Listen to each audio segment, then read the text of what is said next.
Welcome, ladies and gentlemen, to what will be part 2 of Let's Play Stellaris Utopia, the Korinthian Commonwealth of Planets.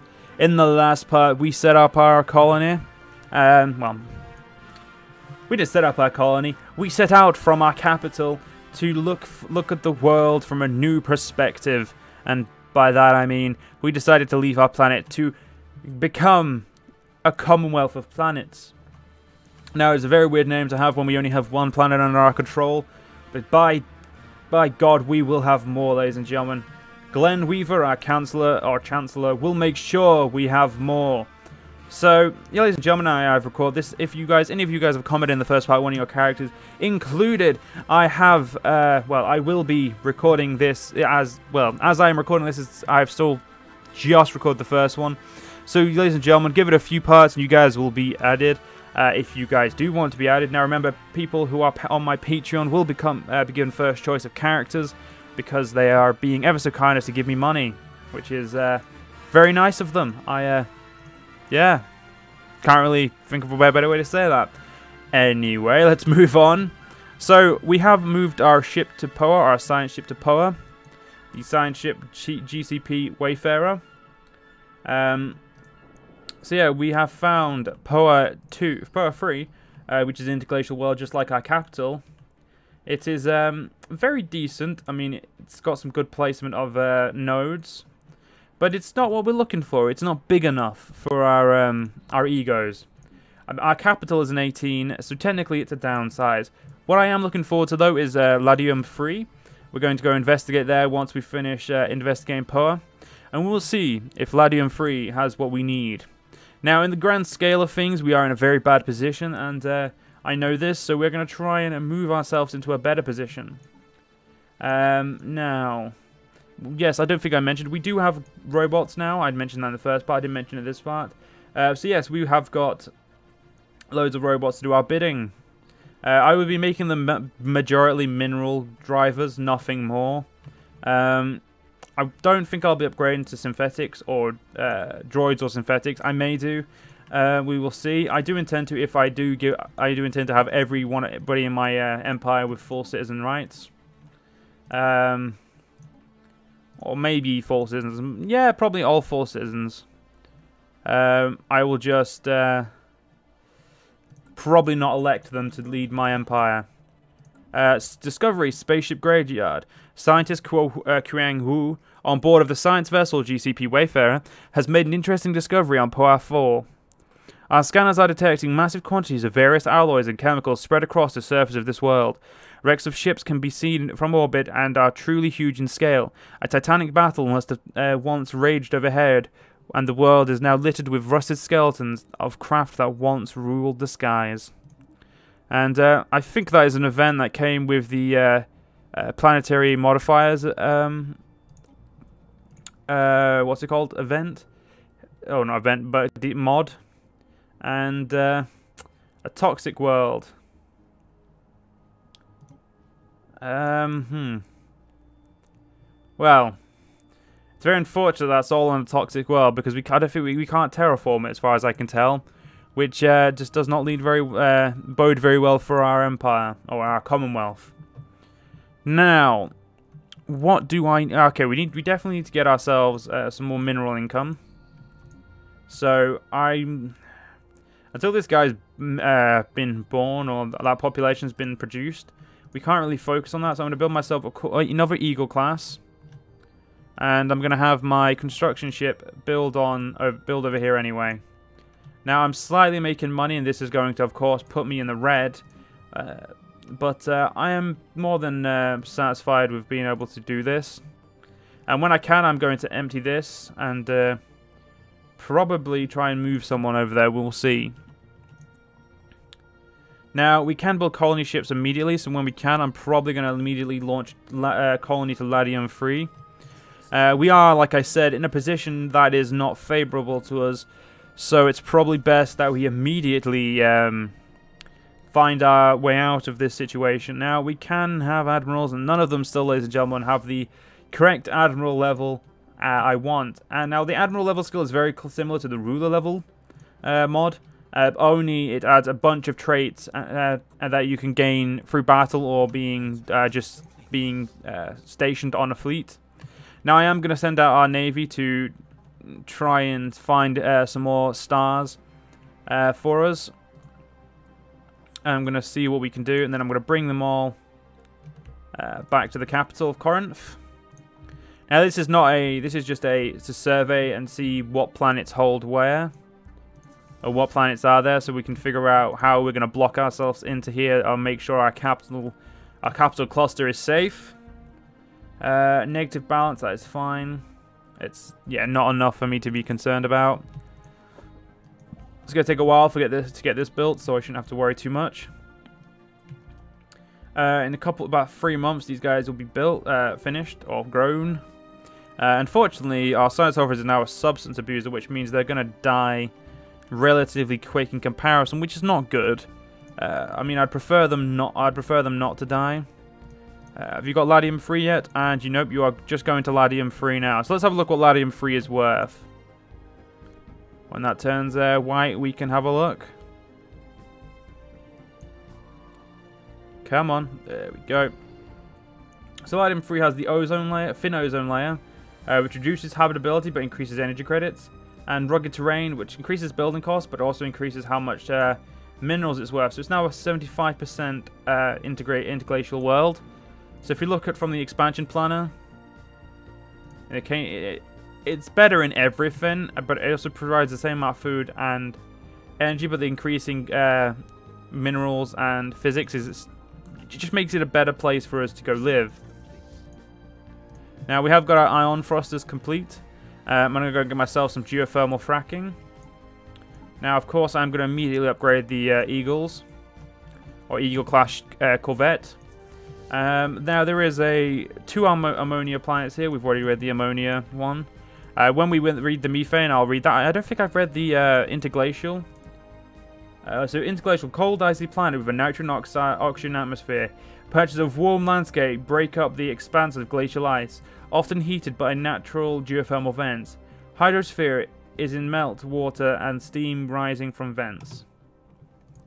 So that is the description of the. Oops, didn't mean to do that. That is the description of the interglacial planets. Now our ships are going to take a while to get to where they need to go, because I am playing on normal speed, which is I'm actually quite fine with. This makes this a nice laid-back game. Now, yeah, we do not need any more ships. Now, a new science ship would be beneficial, to say the least. And you're not going to go there. You're going to go there, and I'm going to move you over to the food when it's necessary. Now we're also producing enough Unity, so in a couple of months I'll be able to show you the Unity mod that I have installed. It's a very good mod, actually. It's actually 4 mods, I think, in one. Well, it's 4 mods to get the one. So it's very good, basically, is what I'm saying. And now that we've built here, we're actually losing 2 energy credits. And luckily, we have a way of around that. We can just go take the Sun of Poa, and we'll actually have dealt with that. Oh, Discovery, floating islands. Scientist Kwang Yu on board the science vessel GCP Wayfarer has made an interesting discovery on Lodium 4. While fascinating to look at, these islands are so unusual they defy conventional logic. It appears some mineral or substance on this world is causing large rocks to float through the air, forming floating islands that hover dozens to sometimes hundreds of feet off the ground. That's progressing our gravitic sensors. Now, there is a tech we need to get before we can get our turbo lasers, which means we're going to be quite a way off of making any good weapons, because I will be relying solely on turbo lasers and that. So yeah, I'm not gonna. I mean, if we're weak for a while, I can just take it. And here we go, ladies and gentlemen, the traditions. Now we have got plentiful traditions. I mean, there are 4 traditions mods, and we've got them reworked and everything as well. And there are loads of traditions. There are also more ascension perks, which also link into the various amounts of traditions. Now, I know which one I'm going to go with straight away. We're going to go with expansion as normal. But after that, ladies and gentlemen, I would like your opinion on what we should go for. Now, it's very I can't think the best way to go through these is really just read the name of them. These guys are all the same. Mutagenesis, we care little for the concern of others in our pursuit to reap newly discovered genetic materials. Exploration, I think that's a new one, isn't it? Yes. We shall not cease from exploration, and the end of all our exploring will be to arrive where we started and know the place for the first time. Diplomacy and aggression are mutually exclusive. But anyway, diplomacy, the sunrest way to destroy your the surest way to destroy your enemies to make them your friends. Now this one is the same as aggression is new. Competition is all that required for species who are strong enough on their own. So we've got statecraft, reformation and improvement of our government is a crucial task as we strike to build a perfect society. Observations. Minds are changed through observation and not through argument. Inspiration, dreams, and dedication are a powerful combination even on their own. If we do not impose our will on others, they will inevitably impose theirs on us. This is a base game. Spacecraft. Inspiration is found by looking outward. Mysticism. Follow and protect the path for living in harmony with nature, where an influence for biodiversity is greatly favored above any materialistic profiteering and selfish desires. Aspiration. There is little sense in success without others to share it with. Malice. Fear. Such fertile ground for the seeds of torment. Let us feast on the other's sufferings. Bastion. To protect ourselves, we must create impenetrable walls of defense. Industry. We must specialize in mining, extraction, cargo, and raw ingenuity to get things done without wasting effort and materials on too much elegance. Now again, affinity and purity are mutually exclusive one another, which means you get one of both. Anyway, affinity, the reward for being kind is inherent to the act of giving. Purity, a star nation built on the rotten foundation of inclusion with inevitable collapse. Now, the reason, ladies and gentlemen, I'm going to read these 8, and these ones I'm going to leave because I'm only going to be able to read the fanatic materialist, so materialist, not militarist. Anyway, so let's cybernetics. Are these bodies a blessing or a limitation? Can we become something else or something more? Biogenesis. Any living organism can be altered for the better, striving for perfection at all cost. Faith. Our faith is what brings us further ahead. The truth is out there, and we must strive to follow the right path. Order. Without order, there is only chaos. That's a pretty simple one. I'm just reading these out, ladies and gentlemen, so you have a basic idea of what they're going to do as an idea set. Machinery. Through the art of machinery and robot creation, we can significantly advance our civilization. Genesis. The advantage of genetics engineering makes it quite conceivable that we can begin to control the evolution of our species. Ether. Our science has proven that so-called spirit realm exists. Even if we are unable to reach it, we must study it. And Navy. As we reach out into space, it is becoming clear that our Navy is going to play the main role in the upcoming wars. Now, and astronomy, keep your eyes on the stars and feet on the ground. Now, I'm going to ignore these two. More specifically, I'm going to more kleptocracy. And if any of you want to go into know any more about them, please go to the mods. Again, they'll be in the description. But anyway, let's get expansion because it's going to help us the most in our early situation. Now, I think we're going to save up some materials to go take our Ladium 3 and see what there is out here.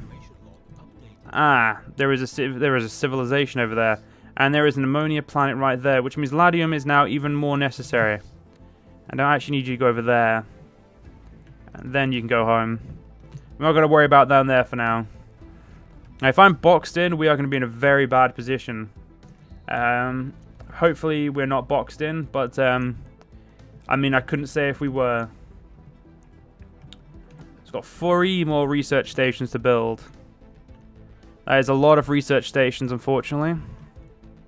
There is a Ario world here. Warm, dry, rocky world with a nitrogen oxygen atmosphere. Great plateaus and mesas are common around the equator, with cooler, forested polar regions. Hydrosphere consists mostly of large rivers and seasonal arrays that have cut canyons in the landscape, with vegetation lining the riverbeds. So yes, like I said, we've got a lot of planets now, and ammonia planets are going to show up quite a lot, unfortunately. That is, it's not unfortunate, but it's unfortunate because we cannot colonize them. It's not unfortunate for anything else. But it is kind of a pain that we cannot colonize them. We could have just lived on them, but yeah, no. It's not me, really, unfortunately. You have no orders, which means you can go research there. For now, we're going to keep you off of there. It probably is best to research over there.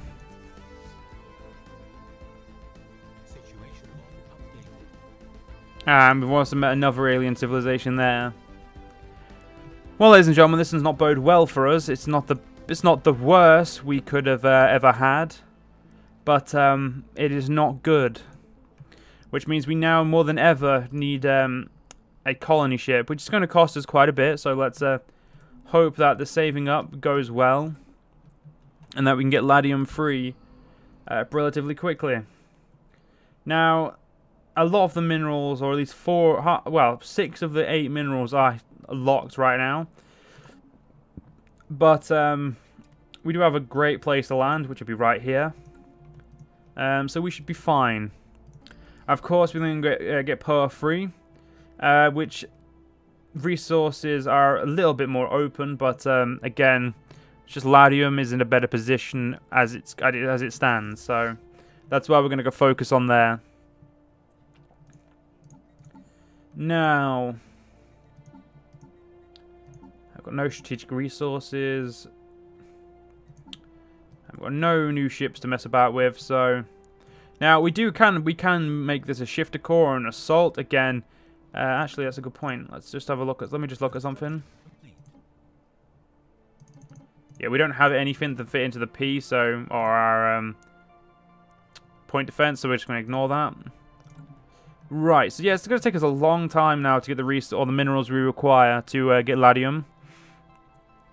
It does look like our capital region is not the best right now, or capital cluster. It definitely requires some attention. I think would be a very good way of putting that. It's a toxic world, so it's nearly done. Let's see what this reaps. The teaching of warriors. Across the barren fields of Poa 4, there are incarnations of old battles being fought beneath the lifeless ground. Our researchers on the GCP Wayfarer have found bodies. Oh, have been fought. Sorry, but then it's beneath. Sorry, I did miss this. I missed the period. My apologies. We have found bones, metallic shards, and most surprisingly, a container filled with documents. If you send the documents to our home world for translation, we could potentially learn more about this war and who fought in it. It would also be possible to simply sell them off as antiques. We will we'll send it home for research. And then we'll do that research straight away. Oh shit, 75 months. Okay, we're going to leave that for a while now. And Poa 3 is actually a mineral planet, which is actually very, very nice. So we can work on those minerals. Our ships are upgraded, which did cost us some minerals. So we have gone technically backwards. But that's fine. I mean, I'm okay with that. A little bit upset because I've kind of forgot I told my guys to do that, but do you know what? We can get these food. We're making one food. I'm pretty sure it's fine. We'll just have to make him straight onto food instead. But those extra minerals are going to do us very, very, very good things. Glenn Weaver is just very happy sat there being a smug bastard, which is just perfect for me. In my opinion, I'm pretty happy for him. Of course, we're the only person we know of right now. Let's turn off all these guys. Fallen Empires will never be a problem, but still, may as well turn them off just to make sure. I am looking forward to getting these lovely planets under my control. I'm looking forward to this extra 15% minerals. Even if it costs more, ladies and gentlemen, building here is actually just going to be very, very nice for us. So, I'm going to get, again, looking forward to that. It may not be in this part that we even settle Ladium for free or even start the construction for it. But by God, we will be doing it soon, ladies and gentlemen. Gravitic sensors. Here we go. Ship-sized weapons. So you get energy credits plus 5%, energy storage plus 250, and turbo lasers research chain. Let's get on with it. Now, military, you are going to go this way now and try and... Well, you're going to go to there, see what's there, and then you're going to come back home. Nothing more than that is required of you. So please just do your job and don't fail horribly. Much obliged. Communications established. We have receiving a transmission from the Domanan Imperial Systems. They appear to have successfully translated our language. Diplomatic channels are now open and all hostilities between us have ceased for the moment. Fair aliens, I bring greetings from the Dominion Imperial Systems. Or Damana Imperial Systems. We are a peaceful nation, justly ruled by our beloved King Dussel I. We hope today will mark the beginning of an era of friendship between ourselves and your fascinating species. Our warriors salute you, Domanians. The news that we have encountered intelligent alien life for the first time has been received with mixed feelings by our populace. This confirms what we had long suspected. We are not alone in this galaxy. Each new alien species we encounter represents both an opportunity and a threat. We must be wary. These particular Xenos have a level of technology similar to our own, indicating that we have achieved space flight at roughly the same time, 3 years and 10 months ago. Their leader is level 3 and has social research as a hobby. They are also a Imperial police state slaver guilds. Slaver guild and the Xenophile. That, going to say isn't exactly the most linked up or doesn't really sound right. But hey, that's what they want to do. But anyway, ladies and gentlemen, we're going to have to end this part here. Hope you guys have enjoyed, and I'll see you guys next part. I will see you guys then.